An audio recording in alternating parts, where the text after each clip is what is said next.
Cowboys ain't easy to love, and they're harder to hold. They'd rather give you a song than diamonds or gold. Lone Star belt buckles and old faded Levi's, and each night begins a new day. If you don't understand him and he don't die young, he'll probably just ride away. Mamas, don't let your babies grow up to be cowboys.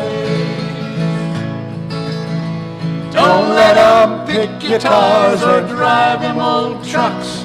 Let them be doctors and lawyers and such. Mama, don't let your babies grow up to be cowboys. 'Cause they'll never stay home and they're always alone, even with someone they love. Cowboys like smoky old pool rooms and clear mountain mornings, little warm puppies and children and girls of the night. That don't know him won't like him, and them that do sometimes won't know how to take him.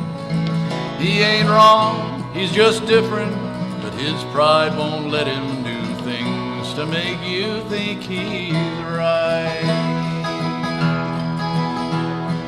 Mama, don't let your babies grow up to be cowboys. Don't let them pick guitars or drive them old trucks. Let them be doctors and lawyers and such. Mama, don't let your babies grow up to be cowboys. 'Cause they'll never stay home and they're always alone, even with someone they love. Mama, don't let your babies grow up to be cowboys. Don't let them pick guitars or drive them old trucks. Let them be doctors and lawyers and such. Mama, don't let your babies grow up to be cowboys. 'Cause they'll never stay home and they're always alone, even with someone they love.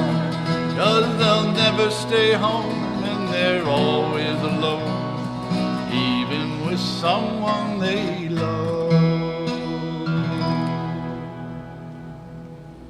Yep.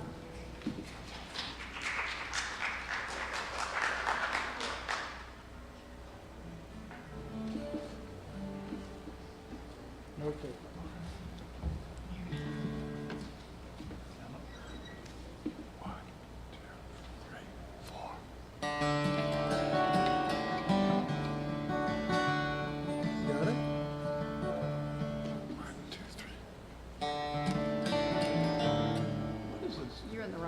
You're in the wrong key. Song. Let him start. Okay. No, I'm in the go. wrong key. This is skilled professionals at work. Huh?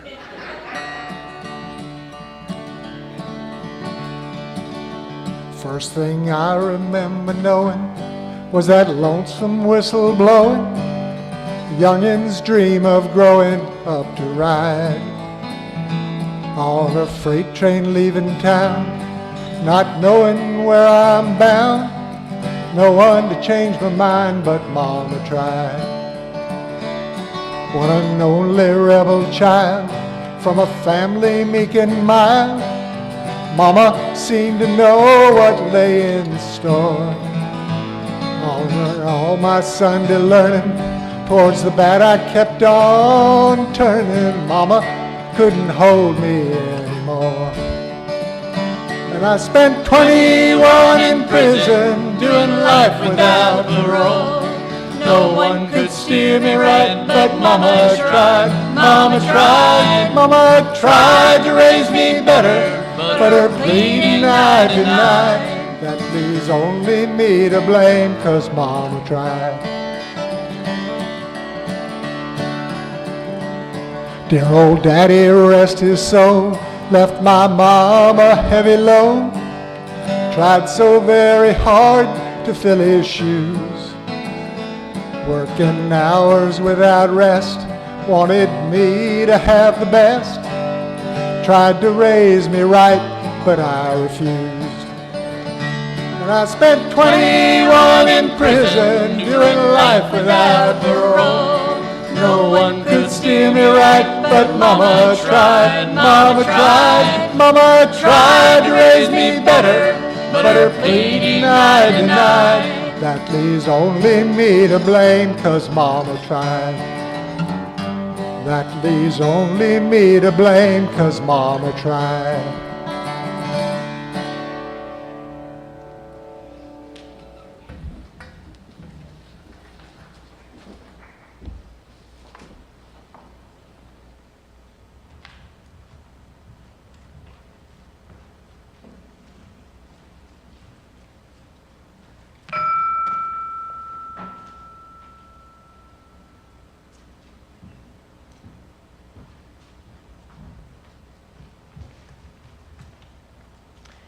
Good morning.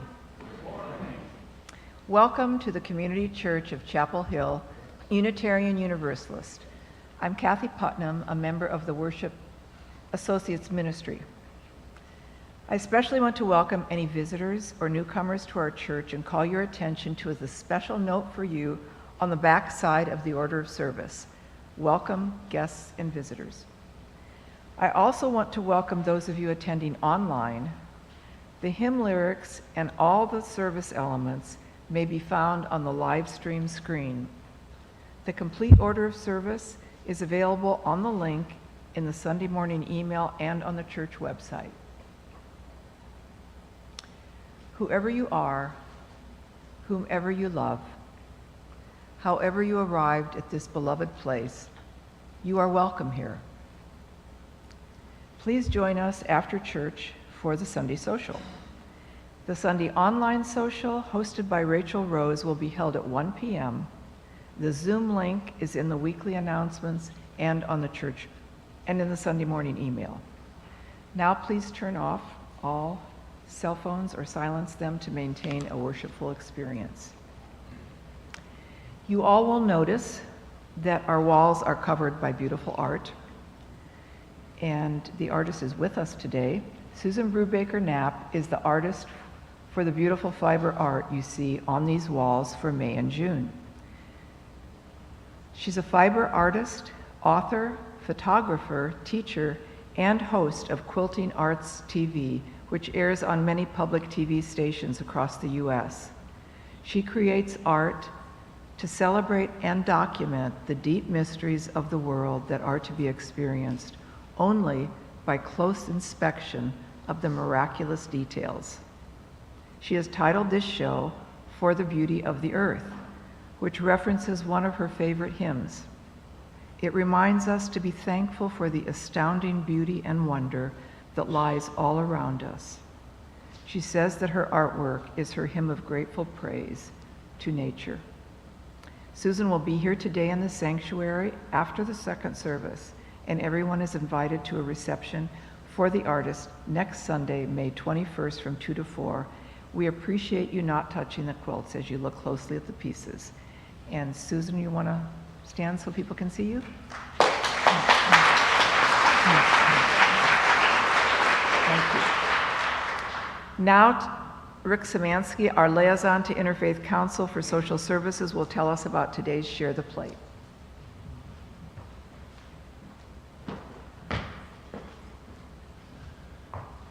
Good morning. This morning, I'd like to read a message to our church from the leadership of the Interfaith Council for Social Services, the IFC. Dear Community Church, On behalf of all of us at IFC, thank you for the opportunity to be with you through Rick's voice and share the plate today. I am Jennifer Gill, Director of Development and Communication of IFC. For folks who are new to the area, IFC operates the only shelters in our county for people experiencing homelessness and the only place in our county to access free hot meals daily. In addition, we offer a community market that's open 5 days a week for folks to select groceries, fresh produce, and personal hygiene items at no cost. We offer these programs and more in the context of social justice, a vision for a community where everyone has what they need, where we acknowledge and work to correct historical inequities, and we invite everyone to show up authentically and be celebrated. Community Church, specifically, has been an enthusiastic, steadfast supporter since our earliest days 60 years ago, through donation of space and people power, donation of most any resource needed throughout our history, including kitchen volunteers, bountiful bags, holiday meals, and so much more. Thank you. We know that the community church and IFC share a vision for our community, where we know each other and lift one another, where we make space for acknowledging one another's unique experiences, and we open ourselves to be both givers and receivers of support, love, and acceptance. We need you with us. We are stronger because of you. Today, we face a 40% increase in homelessness in our county, and we know that 73% of people experiencing homelessness are people of color. Please consider giving what you can. As we see record numbers of people due to post-pandemic health and economic fallout, we invite you to imagine our future community as equitable and thriving. When you support the IFC, you become a food justice partner, a champion of affordable housing, and an ally for activism. Heartfelt thanks to each of you from all of us at IFC. I would only add heartfelt thanks to each of you from me for all you do and have done to support the vision of the IFC. Thank you.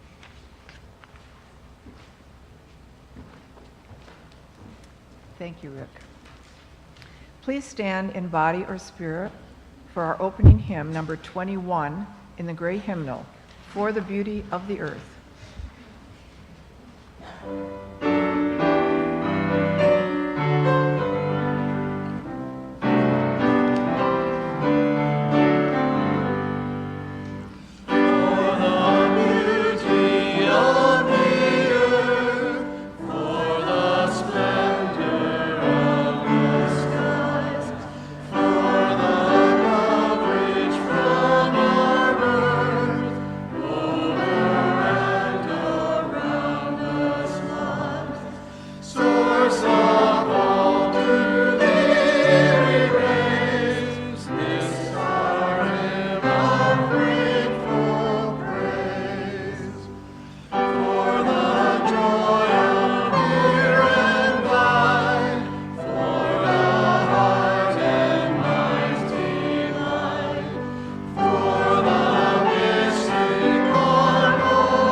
May we remember the wisdom and the witness of our faith's ancestors, how they struggled for freedom, the freedom of their fellow human beings as well as their own, how they faced challenges, uncertainty, and pain, how they defended humanity even in the midst of destruction.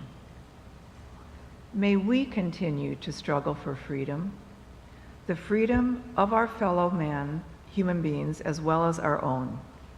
May we face with faith the challenges and uncertainty of our own times. May we defend humanity in the midst of destruction. As Barbara Peskin says of our ancestors, because of those who came before, we are, in spite of their feelings, in spite of their failings, we believe. Because of and in spite of the horizons of their vision, we too dream. So may it be. Come, let us worship together this day. You'll find the words for our chalice lighting in your order of service, and if you wish to do so, please join me in saying them. While your life is the true expression of your faith, whom can you fear?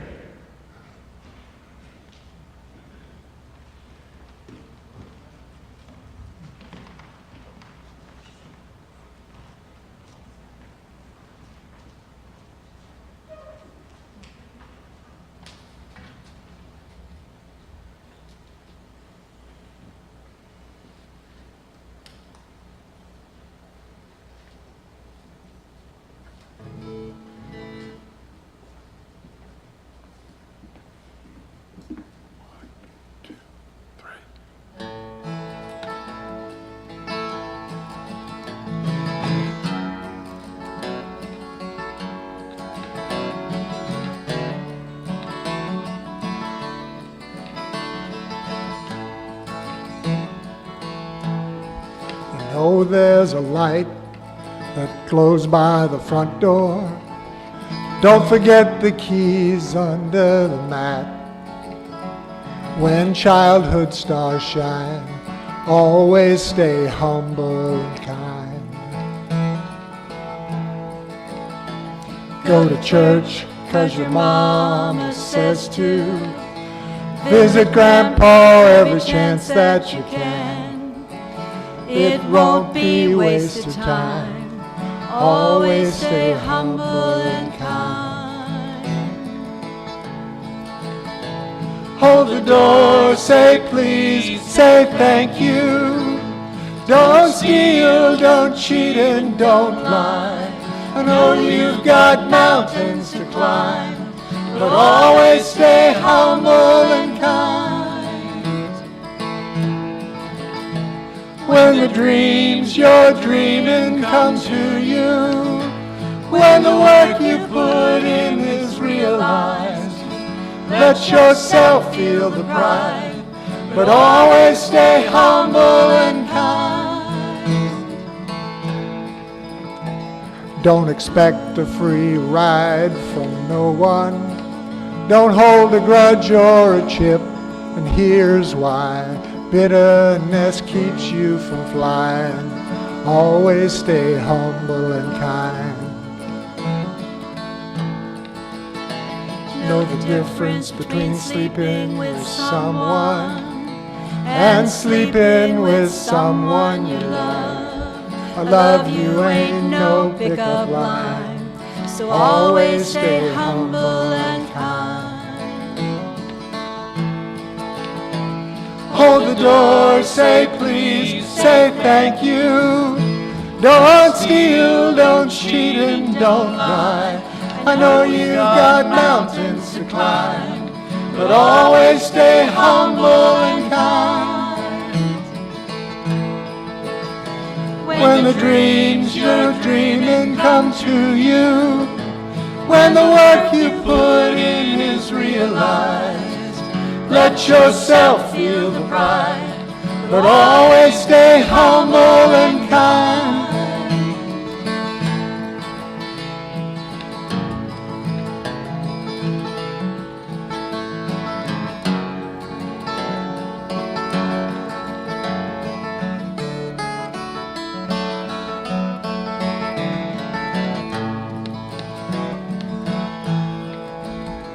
When it's hot, eat a root beer popsicle. Shut off the AC and roll the windows down. Let that summer sun shine. Always stay humble and kind. Don't take for granted the love this life gives you. When you get where you're going, turn back around and help the next one in line. Always stay humble and kind. Hold the door, say please, say thank you. Don't steal, don't cheat, and don't lie. I know you've got mountains to climb, but always stay humble and kind. When the dreams you're dreaming come to you, when the work you put in is realized, let yourself feel the pride, but always stay humble and kind.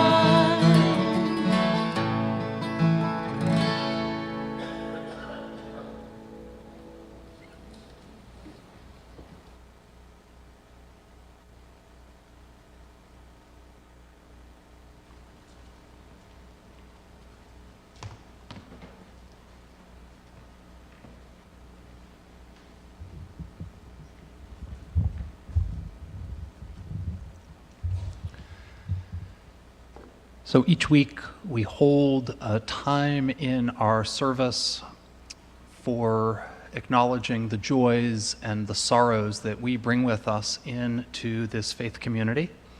It's during this time, if you've come with either a significant personal joy or a significant sorrow, that you're invited to come forward, place a stone in the bowl, and in a sentence or two, share your joy or your sorrow. Let us enter into this time of trust. I'm going to place the first stone this morning, and then I invite others with the stone to come forward. The first stone this morning is a stone of both sorrow as well as gratitude. It is a stone of sorrow for those attempting to deprive women in our state of their reproductive freedom and health care and justice. And it's a stone of gratitude for everyone in this state and beyond, including so many of our own congregation and so many Unitarian Universalists across the state who are working to support reproductive freedom. Any other joys and sorrows this morning?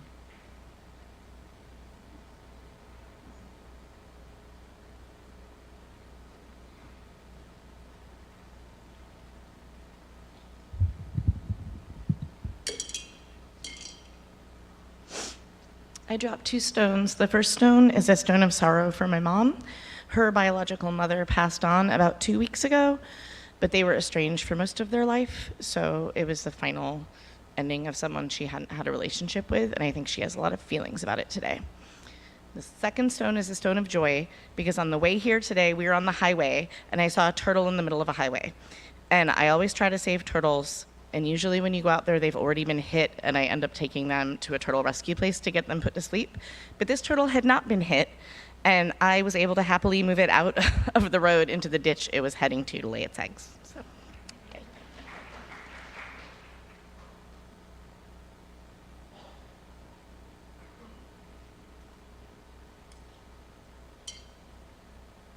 Good morning. My name is Larry Deagle. This is my wife, Cheryl. I wanted to thank this congregation for reaching out to us following my mother's passing last week. She was 96 years old, a beautiful soul. She had 7 children, 14 grandchildren, and 21 great-grandchildren. A mother indeed. Thank you.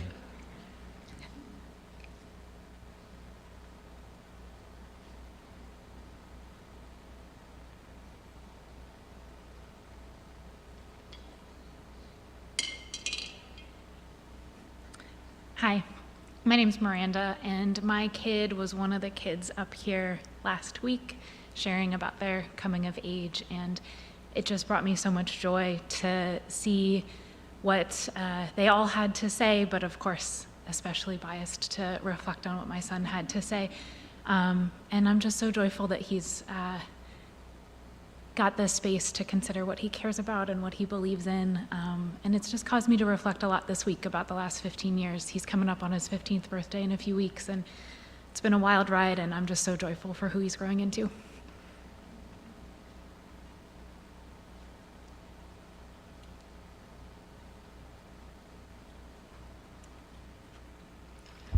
We're Alan and Susan Spalt. Susan has dropped a stone for my sister Kathy, my only sibling. She's 3 years older than I am, who went to the hospital yesterday because of her COPD that makes it very difficult for her to breathe and she has COVID right now.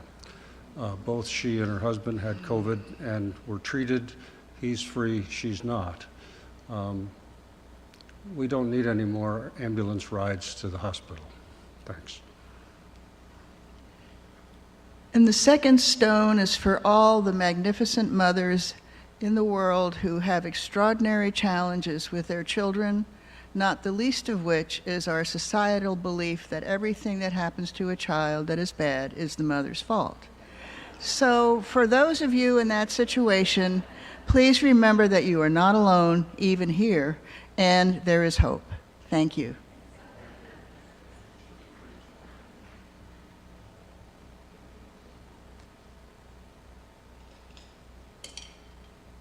Hi, I'm Selden Holt. I just wanted to share my gratitude with the church. 2 weekends ago, was able to spend the weekend with at the fellowship in Raleigh, being trained in the adult OWL curricula, the Our Whole Lives curriculum, and I'm very excited. This means I can teach young adult, and senior adult. But I just wanted to thank the church for making this opportunity available to me, and I hope to pay it forward.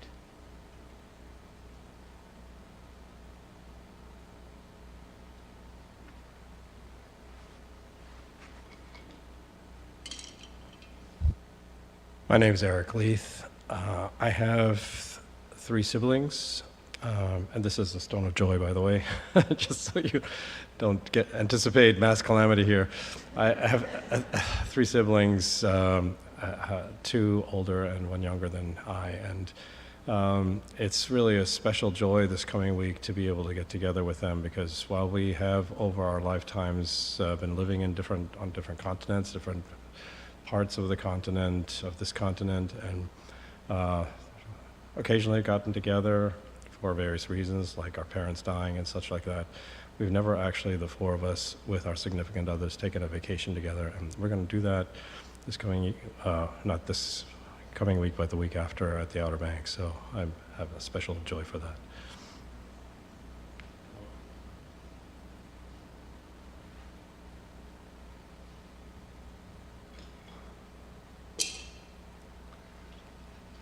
A final stone is placed for all the joys and sorrows that we hold in our hearts that were not shared. I want to invite you to join with me in a time of prayer and meditation. Spirit of life, source of our being and our becoming, we come this day bringing with us the joys and the sorrows of our lives. We extend our healing wishes, our care and our concern to those who struggle with illness, who face hardship, who grieve the loss or the absence of a loved one. We reflect on the joys of this community, the joys of coming together, the joys of growth and love.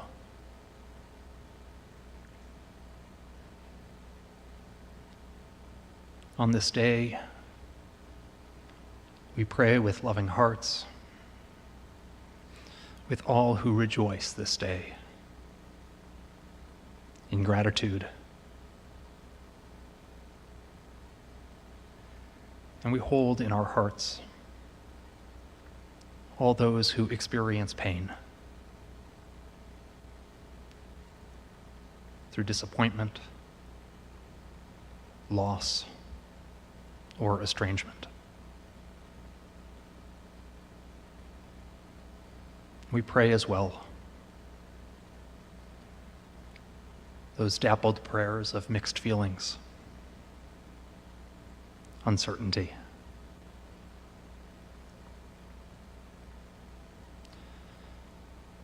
We ask that we be reminded this day of our commitments, our courage, and our calling.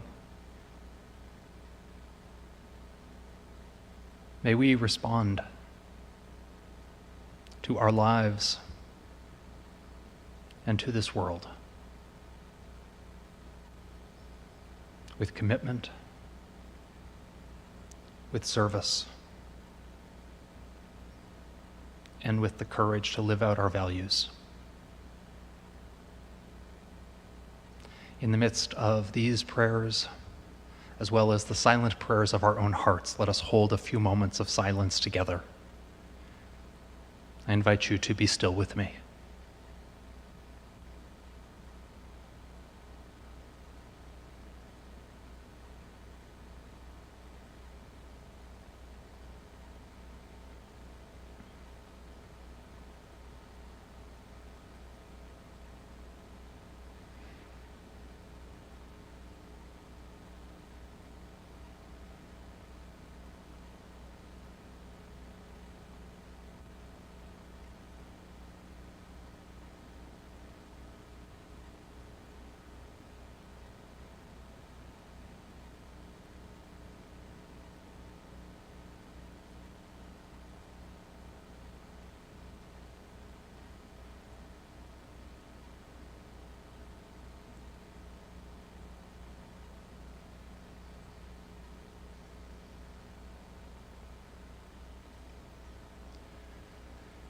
May it be so.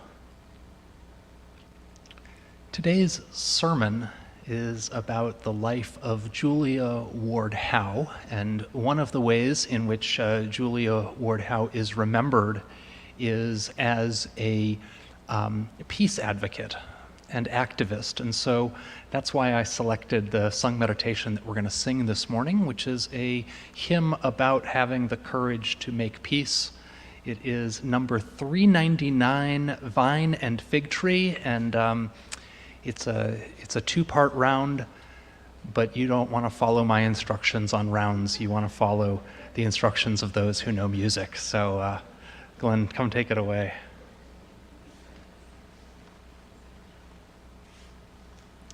So you'll notice that there's two sections, two lines of text. One's 1 and 2, and we could sing both through twice in unison, so we can learn the tune.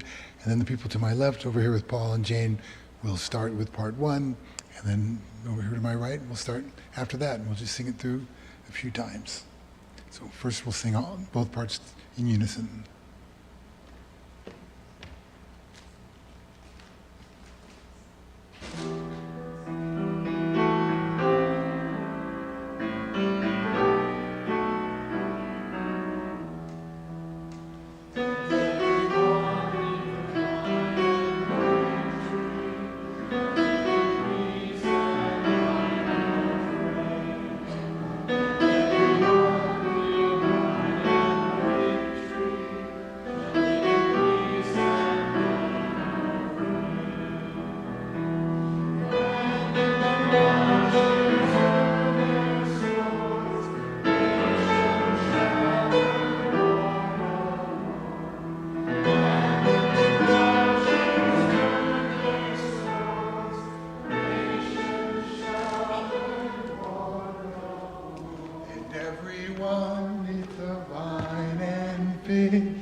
The responsive reading is number 573 in the back of the gray hymnal.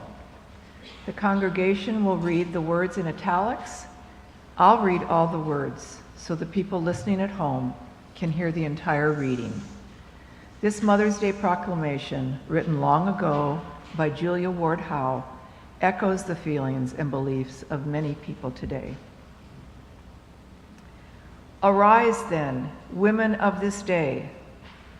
Arise, all women who have hearts, whether your baptism be that of water or of fears. Say firmly, we will not have great questions decided by irrelevant agencies. Our husbands shall not come to us reeking with carnage, for caresses and applause. Our sons shall not be taken from us to unlearn all that we have been able to teach them of charity, mercy, and patience. We, women of one country, will be too tender of those of another country to allow our sons to be trained to injure theirs. From the bosom of the devastated earth, a voice goes up with our own. It says, disarm, disarm. The sword of murder is not the balance of justice. Blood does not wipe out dishonor, nor violence indicate possession.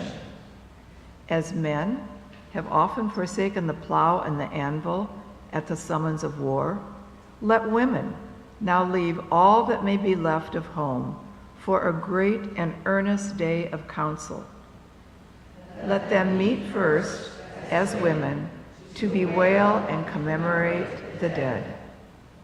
Let them solemnly take counsel with each other as the means whereby the great human family can live in peace, and each bearing after her own time the sacred impress, not of Caesar, but of God.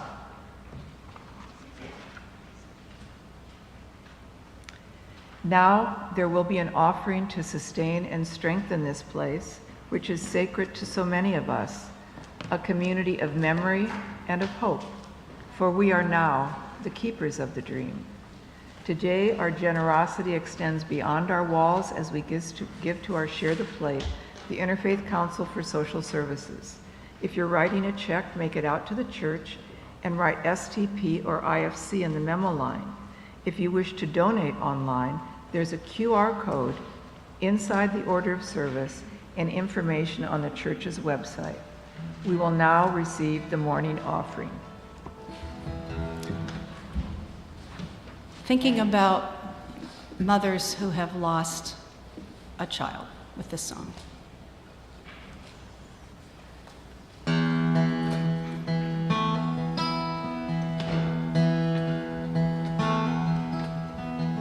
I watched him circle round the block, finally stopped at mine.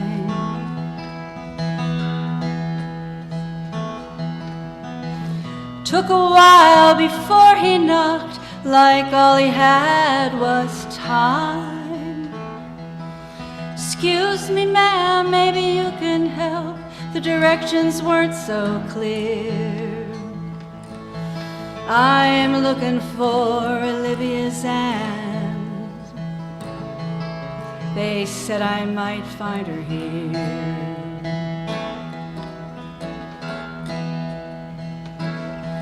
Well, I looked real hard and asked him what she's got he's looking for.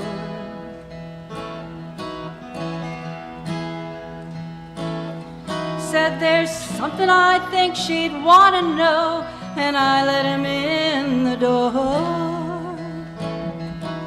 It's not like me to trust so quick. It caught me by surprise. But something about him gave me ease, right there in his eyes.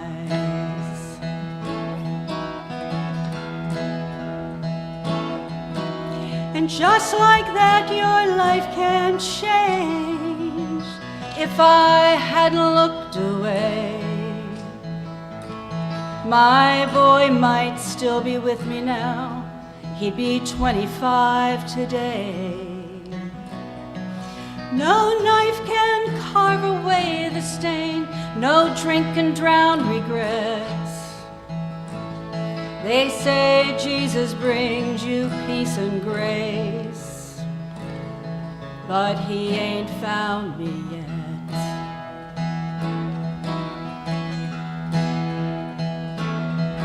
Na na na na na. Na na na na na na na na na. Sat down, took a deeper breath, then he looked right in my face.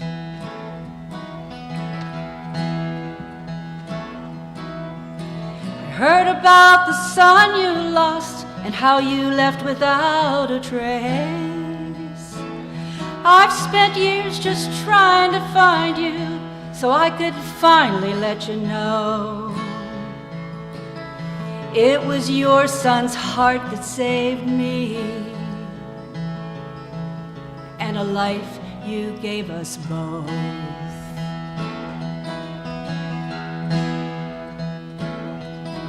And just like that, your life can change. Look what the angels send. I lay my head upon his chest. I was with my boy again.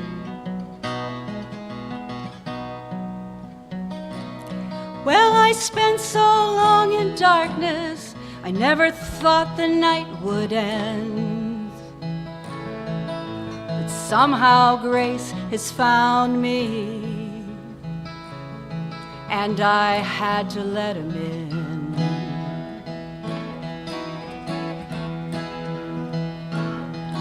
Na na na na na.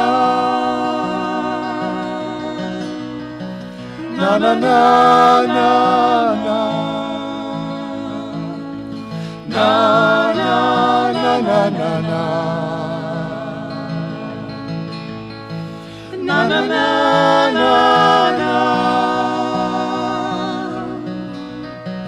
Na na na na na. Na na na na na.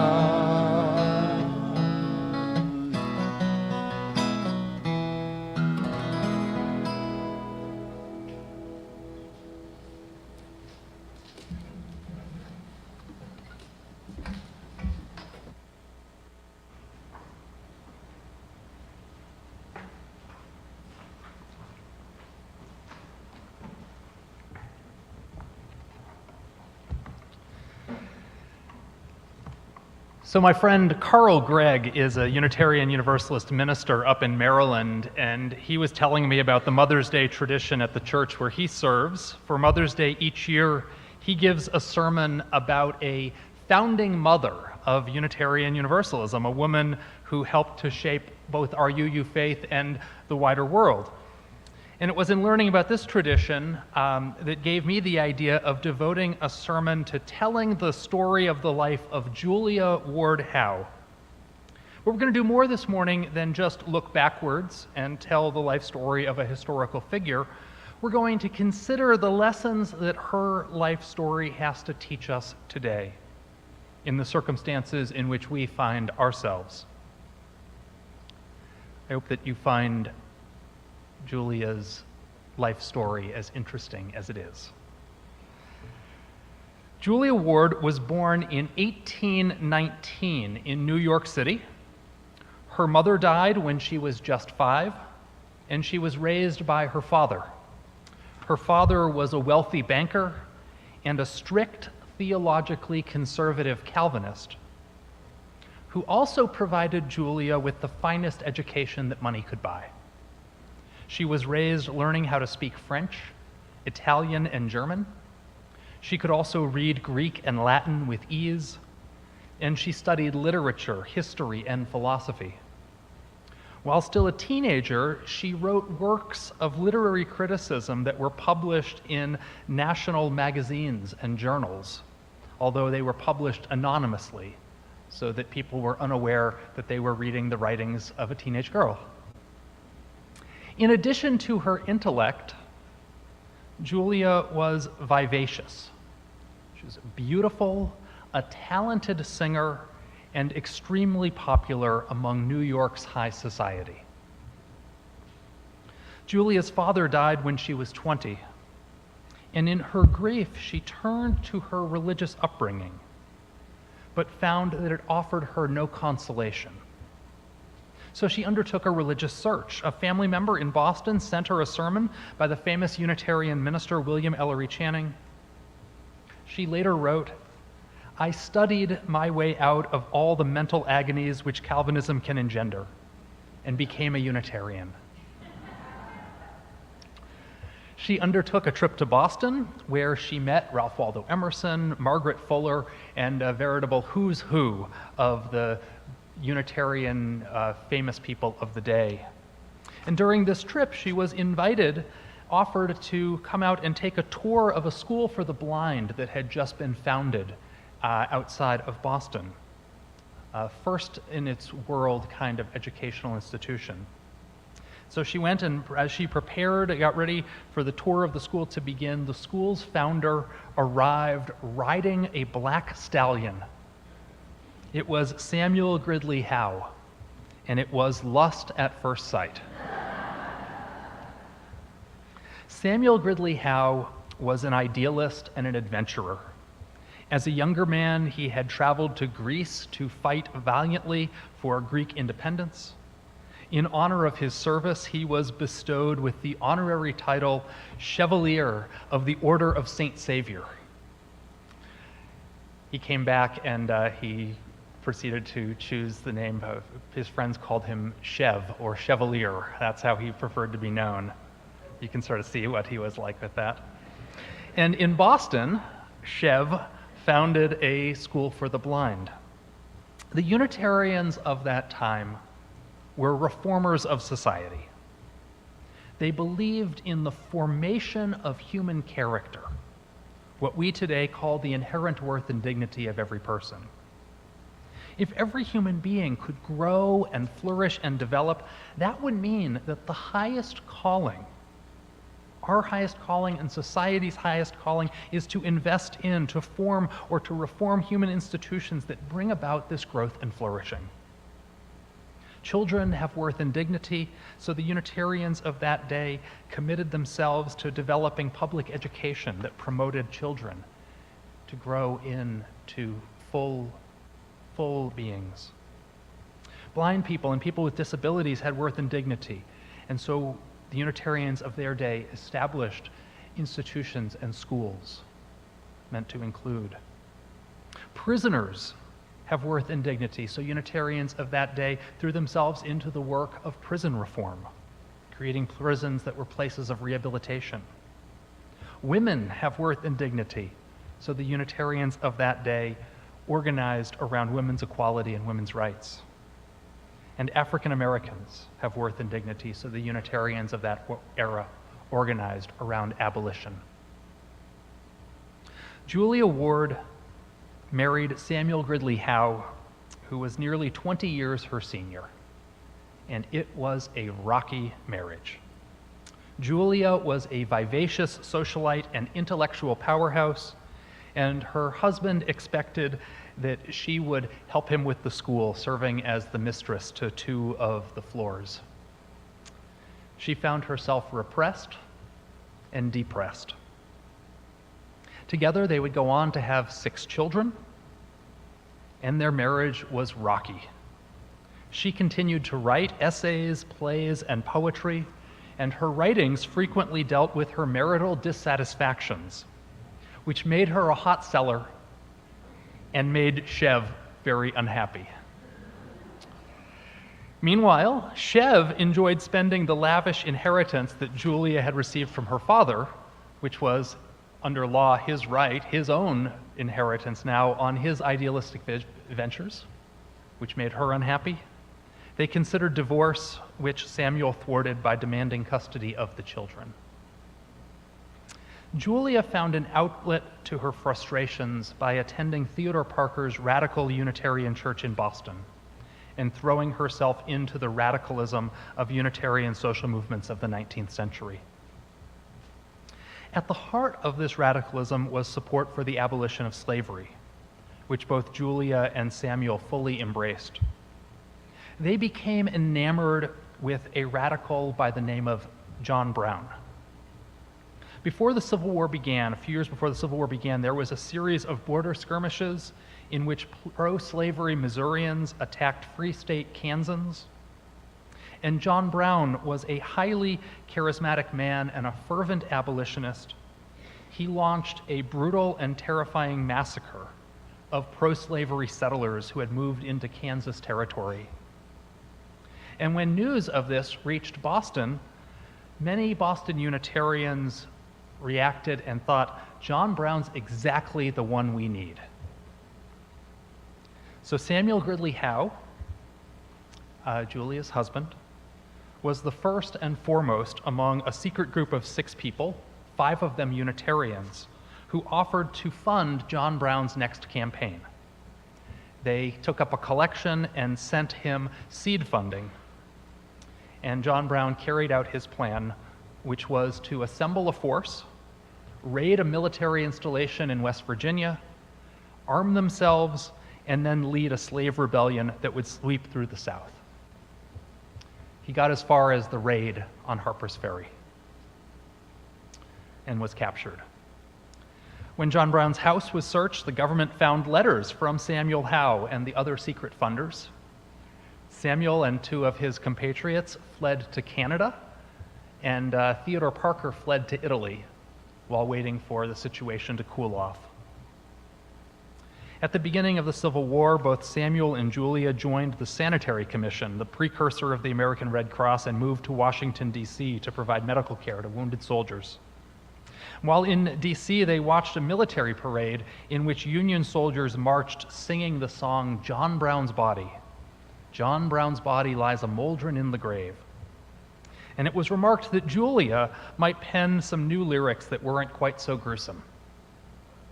Later that night, she awoke in the middle of the night and penned the Battle Hymn of the Republic. She sent it to The Atlantic, which paid her $5 to publish it, and it quickly became the universal song of the Union Army. After the war, Julia Ward Howe continued in her life of activism and service.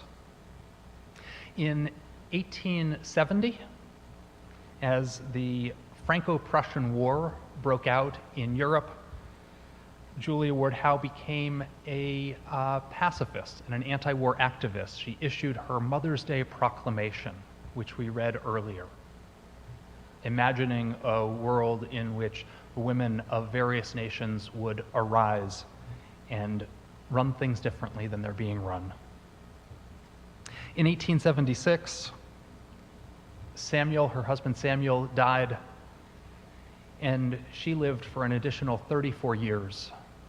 And it was during this period in her life that she felt the most free to write, organize, speak, preach, and serve as a mentor to many of the women who would become the organizers for women's rights and lead to the passage of women's suffrage and the women's right to vote. She was really a profound thinker, speaker, activist, and advocate. Among her many, many honors was that she was the first woman to be admitted to the American Society of Arts and Letters, and continued on with a life of impact. What lessons does Julia Ward Howe have for us today? How might her life speak to us in this moment? And in many ways, her life is different. She was born more than 200 years ago and died more than 100 years ago. But in many ways, the struggle of her times is still the struggle of today. Her life asked these questions: should people be free to determine their own lives? Should people be free to become what they might become, or should they be forced into the roles and identities that society demands of them? Is it the role of society to reform its institutions to create human flourishing and freedom? Should women have agency over their own lives and choices? Or should those lives and choices be determined by irrelevant agencies? Should equality and opportunity and freedom be available to all people, regardless of race, regardless of gender, regardless of physical condition? Theologically and ideologically, we're still having these arguments today. These theological arguments and social arguments that shaped her life and shaped the lives of her country still shape our lives today. It's been said we're still fighting the Civil War. And in fact, we are. Between freedom, possibility and becoming, and limitation and control. What would Julia do? She'd side with love and side with liberation, and we ought to do the same. Julia Ward Howe lived a long life as a poet, essayist, lecturer, activist, and inspiration. And she's best remembered, somewhat ironically, as the author of the Battle Hymn of the Republic, which is so funny that she's most remembered as the author of the Battle Hymn of the Republic, and second most remembered as the creator of a Mother's Peace Day.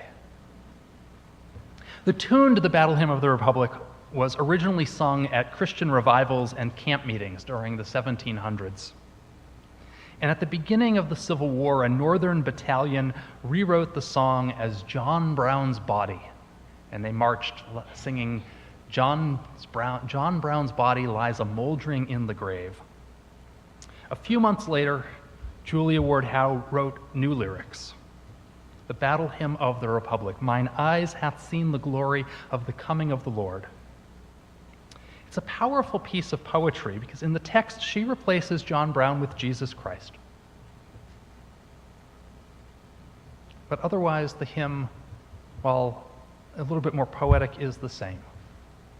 It says that God takes the side of the oppressed, and it is our divine duty to struggle for liberation.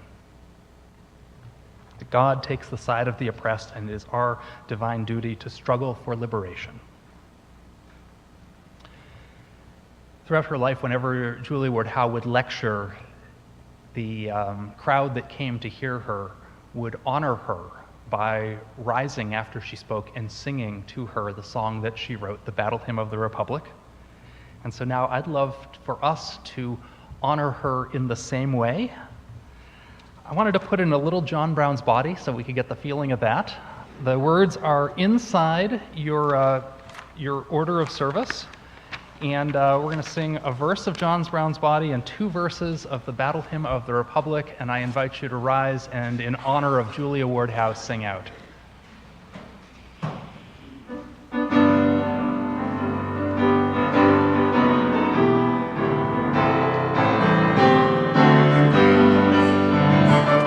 John Brown's body lies a mouldering in the grave. John Brown's body lies a mouldering in the grave. John Brown's body lies a mouldering in the grave, and his soul goes marching on. Glory, glory, hallelujah. Glory, glory, hallelujah. Glory, glory, hallelujah. His soul goes marching on.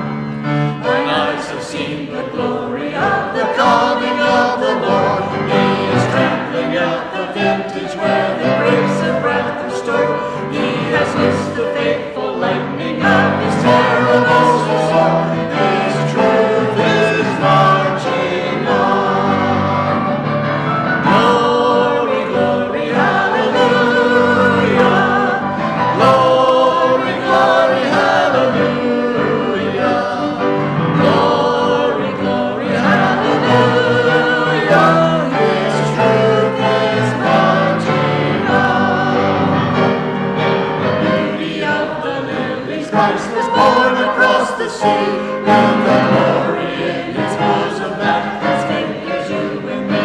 As he died to make men holy, let us die to make men free. While God is marching on. Glory, glory, hallelujah. Glory, glory, hallelujah. Glory, glory, hallelujah. His truth is marching on.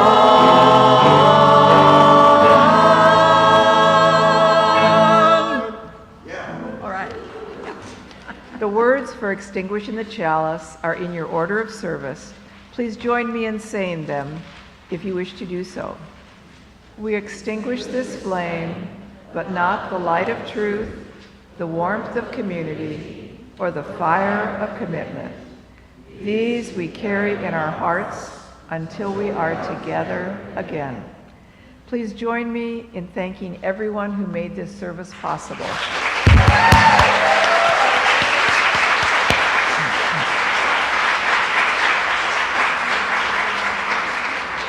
And please join in singing Shalom. The words are in your order of service. As you're comfortable, please either hold hands with the person next to you or cross your arms over your heart.